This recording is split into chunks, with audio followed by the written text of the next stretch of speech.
Benedict Arnold. For most Americans, his name is a synonym for betrayal. But what if the story is more complicated than the label of traitor? What if Arnold was also one of the greatest military minds of the American Revolution? A man whose frustration, pride, and bitterness led him down a path that forever defined his name. In this video, we'll explore both sides of Benedict Arnold, the daring hero and the infamous betrayer. The heroic general.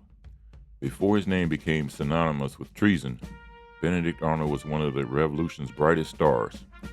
Born in Norwich, Connecticut in 1741, he was ambitious, bold, and a natural leader. When war broke out, Arnold wasted no time joining the cause.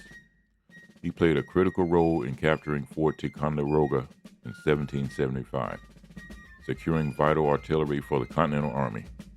Later, at Saratoga in 1777, Arnold's aggressive leadership helped secure a decisive American victory, often considered the turning point of the war.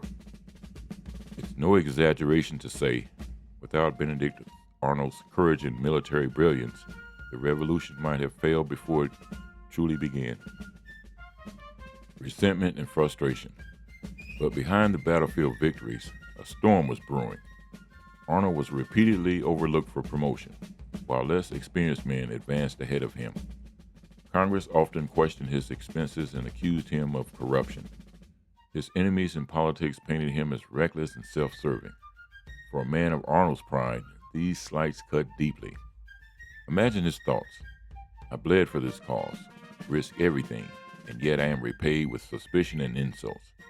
His financial situation worsened, and his faith in the revolution's leadership crumbled.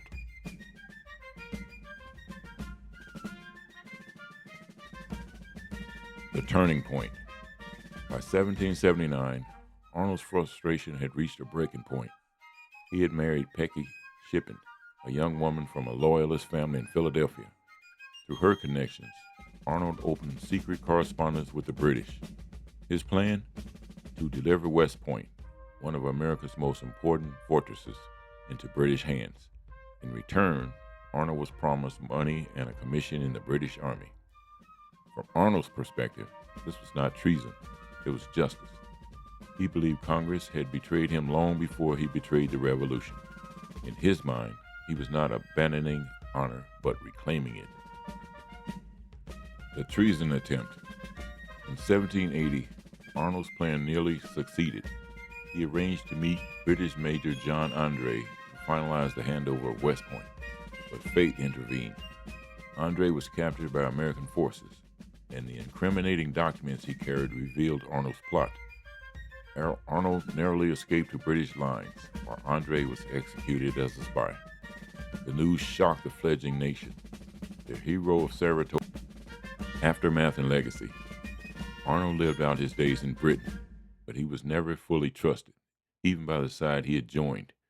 He died in London in 1801, a man admired for his military skill, but despised for his betrayal. In the United States, his name became a byword for treason. Yet history is rarely simple. Arnold's story forces us to ask, was he simply a greedy traitor, or a man driven to desperation by neglect, pride, and a desire for recognition? Perhaps both truths exist together.